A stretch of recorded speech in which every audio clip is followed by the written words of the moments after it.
Have you ever been afraid to ride a roller coaster, but then did it and felt invincible afterwards? Today, we are diving into the roller coaster of life and inviting you to ride threshold moments of life. I'm Danielle YS, and I guide modern Renaissance women back into their whole selves so they can uncover their soul signatures. And I'm here with Victoria McMahon. I offer women and men time to explore who they are through the magic of life and what is awakening them to that true sourced self being. Today, as this three-part series opens up, we lay the foundation of what it means to ride a threshold moment in life, how we explore this spectrum of what it means to be in alignment, out of alignment within ourselves, which we'll use the words dysregulation and self-regulation. This dive in a little deeper from the listening of the body last series into what it invites us into a threshold moment. The second and third part of the series in future conversations are when we have awareness or we don't have awareness and working through the stuckness, then to what it is to be in choice about how to navigate threshold moments. Those are our three arching aspects. Today is about dysregulation. Danielle will speak about what it means when we say a threshold moment. Thank you for starting with these definitions. It's important to set the stage and make sure that we're all using the same vocabulary. A threshold moment is an invitation into another evolution of who you are and who you're becoming.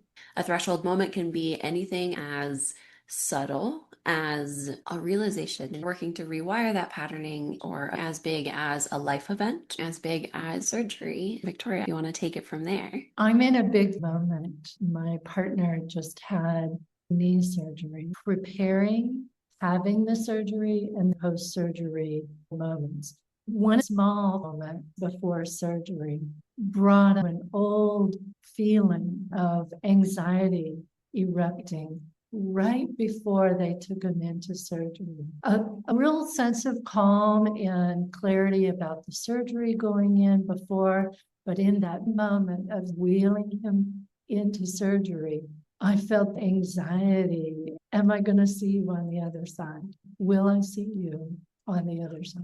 I think that speaks to multiple threshold moments make up riding the wave. Some seem smaller, others bigger, loaded with all the potential feeling and memories, and how we navigate the spectrum.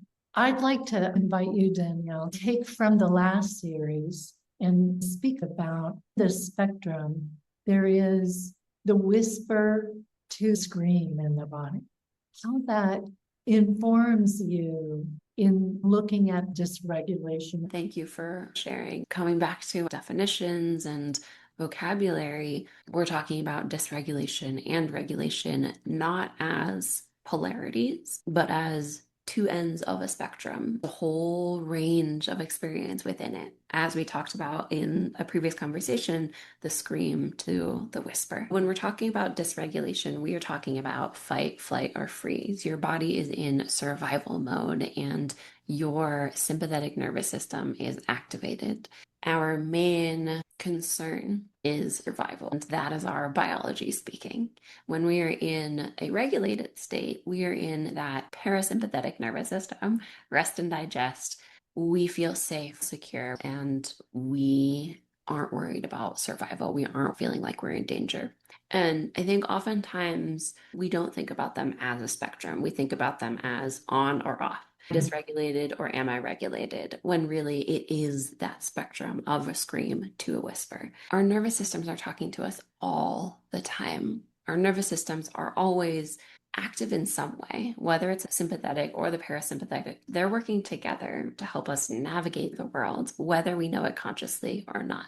When we're not paying attention to our bodies or nervous systems, it has to get to that scream or intense fight or flight reaction, that wave of anxiety that you are feeling, the total paralysis when something makes us feel unsafe. And those are the screams. You can't ignore this now. Messages from our nervous system on the far end of dysregulation. And the whispers come throughout the day, throughout our whole lives, as information guiding us to be safe, survive, move through the world. We can identify when we're actually feeling those whispers because something needs to change or feels unsafe, or whether those whispers are remnants of our biology from an earlier time. Our bodies are catching up with our consciousness, telling us, hey, there's a lion, but actually, it's not a lion. It's a thought or story. It's not something that needs to rule our lives or control the way that we move through the world. I'm following a nudge. I think sometimes our body is trying to catch up to our consciousness, and sometimes it's the opposite. Our consciousness trying to catch up to our bodies. We're living through multiple threshold moments an hour, let alone a day. Our bodies are so magnificent, reading the tea leaves and asking our consciousness to listen. I wonder what that speaks to for you in relationship to regulation spectrum, because it feels like the body will regulate itself. It's up to us to give every moment the best attention to follow the listening of the body through the mind's experience of the threshold moments. I love the consciousness catching up with the body.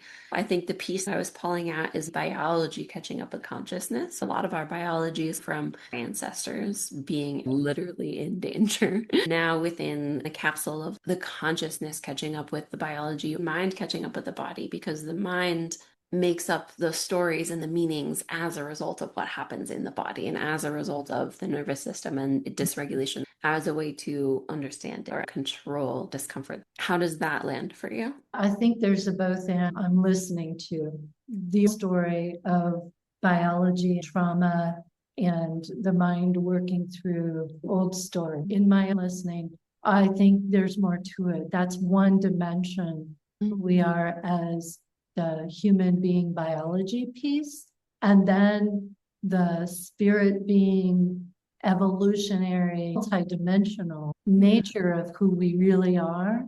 I think what I was speaking to is this notion of dysregulation that flows through these threshold moments, and the energy body is already tuning into a full scope of it, not simply the biological, but the spiritual aspect simultaneously. And some mentors of mine are really speaking to how we're beginning to discover energetic alignment. We're in that evolution of the body now, whether we know it or not. So it's like our mind aspects are trying to catch up with what's already evolving. Is that clearer?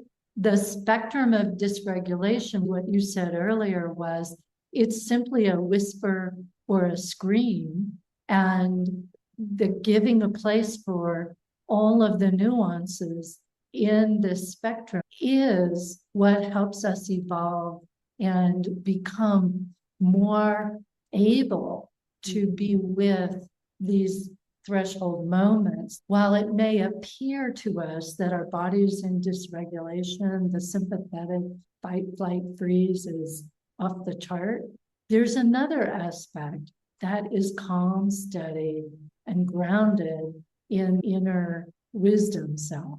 And I think that speaks to what we talked about in the last series as well, about that intuitive connection, listening beyond the ears into that deeper system helps us not go off the rails simply because we're in a threshold moment. We don't fully collapse. The wave. Yeah. It's funny we're calling it a wave because I've had this imagery of waves because we're able to talk about regulation, dysregulation as a spectrum and not just points on a line or opposites, talking about them as distinct things that are in opposition to each other would be like describing a wave by just the trough and the crest. but nothing in between. It would be like the point at the top and the point at the bottom, and that's a wave. Whereas we know waves are oscillating, move, have energy, highs, lows, and space in between. And trying to control a wave, especially a wave of waters, it's not going to work. If we try to hold on to just the troughs when we are calm or regulated and ignore all of the crests where we're activated, it's not going to do anything. And inevitably, because it's a wave and part of the same thing, we're still going to get those activations if we're just holding the water that comes at the trough. I love working with riding the waves of threshold moments as a spectrum of regulation and dysregulation because it allows us to go into it and not say, I want this and I don't want that aspect of it. It's welcoming all aspects of it, which allows us to experience more regulation because we're not fighting it, we're allowing. It's the difference between riding the wave and just standing at the wave and letting the wave like splash you. Exactly. The beauty of what you're saying, like an accordion, things come in, things go out, like waves on the shoreline. If you think about it, you can turn that accordion this way, and the top of that accordion is that multidimensional spiritual point of view. And then the bottom of it is that biological matter view. We can look from this landscape or we can look from this landscape. And we could even consider that there's a point in between where everything is stillness and we can see both. We can see the dysregulated of ourselves. We can also see the regulated of ourselves. And somewhere along there, they just come together to form the wholeness. What you were saying is that we ride that threshold moment with a deeper awareness. The whisper is the whisper, the scream is the scream. In working with dysregulation, it's always an invitation to be fully present to the ebb and flow of the moment or the many moments that are coming. It feels as if the way in which we can discover what that looks like for each one of us is the way that we operate in the fear or the anxiety or the other angers or sadnesses. We can allow that to emerge, and it simply becomes another aspect of navigating. Absolutely. And with that spectrum, what I'm seeing as a beautiful piece of the metaphor with the accordion is when it's a spectrum, initially we get placed on the spectrum at some point with our activation. Maybe we're super activated, maybe a little activated. Regardless of where we start, we then have the choice to move ourselves on that spectrum. What's so beautiful about the metaphor that you have of the accordion is what happens if you have an accordion and you just stay like this or like this? Nothing. You can't make music if you stay all the way closed or open. We have to have that movement, and sometimes a little, sometimes it's a lot, but that movement and the spectrum is what creates music and different sounds, different notes, and different ways of playing, loudness, vibrations. That's the spectrum of music in our spectrum of regulation and dysregulation. If we choose to stay regulated or calm all the time, that's not making music. Likewise, if we are always dysregulated in fight, flight, or freeze, that's not music either. But if we're sometimes more regulated and sometimes more dysregulated, we can experience and create music in our life. I have two things I want to say. If anyone thinks they can stay regulated, ha ha, because the universe by design will say, you're just a little too regulated right now. We need to give you a threshold moment to help you evolve. That's what Victoria really beautifully terms new age bullshit, bypassing and saying everything is fine. We'll get into that in one of the other conversations of this chapter, but continue on. I love it. My heart is happy dancing right now. I love how you use the accordion making music, that you need that movement. I saw that sense of one part of the accordion might come in and go out, and then the other might come in and go out. They may not simultaneously make the music. It may be a squawk on this side or a sweet note on this side. You're watching the whole spectrum, the fears, anxieties, sadnesses, angers. Those are all registers of notes. What is that flow? What is that ebbing in and out? Then it becomes the curiosity and excitement of what is this dance for me? Can I fully embrace and be in the experience, even when it's challenging? If you are like me, who picks something up for the first time and expects yourself to be really good at it for the first time, it's not going to be. Practicing the accordion for the first time, we're going to get more squawks than squeak notes, and that's okay. It's part of the practice of the dance. I love that. And the third thing you said, I want to support as we notice these squawks, whispers, screams, beautiful notes, we start to notice the melody. Every threshold moment invites that choice. And navigating the accordion of life. Dysregulation and regulation are simply markers for us, and not hold them as be all end all. Yeah. And that sense of, I have to stay in one place doesn't work, not naturally. If we want to be in that organic flow of who we are, we want to watch how those threshold moments take us into different layers. And what you said in the beginning of old patterning that surfaces is simply, okay, this threshold moment is moving in my experience of who I am, all my years of being here. And while I have more years in a body than you, they're simply moments that I've had more moments of being in it. That does not mean that I have always navigated the ebb and flow of those moments. Something may come back to say, hello, my friend. And there's a beauty in that, because that just moves us into the next evolution of ourselves. It absolutely does. And it brings me into this feeling of sometimes we're not ready to navigate it. We're only ready to receive it and get that experience in our bodies. So the next time we get that little ping again, we can say, this is familiar. Now I have a better sense of how to navigate it because I've had more moments of experience coming into this next chapter. To make that more concrete, my dad died 30 years ago, a couple days ago, and I was 3 at that time. I wasn't able to navigate it in any conscious way. As I grew up and got more experience, I was mostly gaining those moments of experience that reflected and mirrored that loss. Anytime that I went through a breakup, anytime that I left for vacation and someone that I really cared about stayed at home, I would get those pings like you were talking about. Honestly, Victoria, will I see you on the other side? So real and so alive in my body, even though I had not yet received the moments to actually choose where on that spectrum I wanted to be and I could be, and what melody I was needing to play.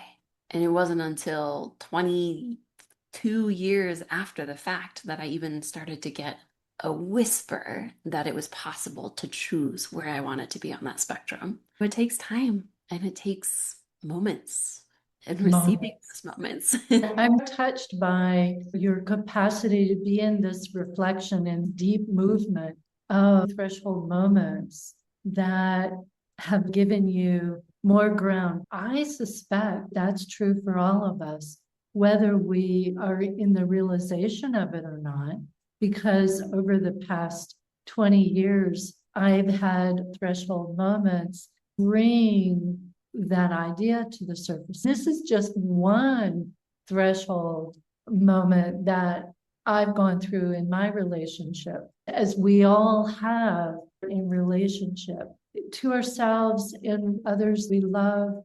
This is the beauty of life, is it gives us the invitation to be fully present in our threshold moments. That's what it means to live in your aliveness. As we're wrapping up part 1 of living in aliveness, happens in a spectrum of many moments. Listening the body and knowing that whispers and screams are just the flavor or like the smorgasbord of possible bites that we will taste. It becomes, which one do I choose? Do I allow myself a full experience of it? And the full experience include a bit of discomfort. You summarized everything beautifully in our conversation today. And I think just the one thing that really feels like it wants to be driven home is we do have a choice at these threshold moments. It might not always be a conscious choice, but we have that choice. And the key to making the choice is the discomfort rising in the body. That's our invitation, our marker of where we are on that threshold. If we're going with the accordion metaphor, it's our note. Although I think we have more notes than on the musical scale. A beautiful conversation about thresholds, discomfort, and moments where we are receiving, planting, nurturing those seeds, allowing them to grow and bloom as they're ready, because then we are ready as well. I wanted to plant the seed for the next part two is about when we don't have awareness and how we navigate those moments. Look forward to hearing from anyone else who has listened in and wants to share how this is for you to be in threshold moments.